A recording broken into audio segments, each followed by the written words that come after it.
لقيت لكم شغلانه. واو. بتدفع 1440 في اليوم من غير شهاده ولا انترفيوهات. بس في حاجه بس صغيره، مش مسموح لك تحوش الفاضل من المرتب او تسيبه لليوم التاني. كل اللي ما استخدمتوش هيروح على نص الليل، بس هترجع لك 1440 تاني يوم في حسابك.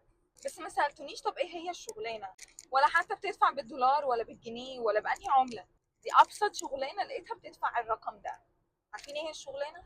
اصرف الفلوس دي صح. اصرف ال 1440 بطريقه صح. بس عارفين ال 1440 دول؟ الحياه مش فلوس، دول دقايق. كل يوم ربنا بيديك 1440 دقيقه في اليوم في حسابك الشخصي، وبيروحوا على نص الليل. واغلبنا بيضيع المرتب ده كله. عارفين ازاي؟ بنقعد ساعات كتير قدام التلفزيون او السوشيال ميديا، بنقول لحاجات كتير مش المفروض نعملها، او نقعد نفكر في حاجات ملهاش اي 30 لازمه. كده بنصرف مرتب وقتنا كله غلط. لكن الشغلانه الحقيقيه دي ليك.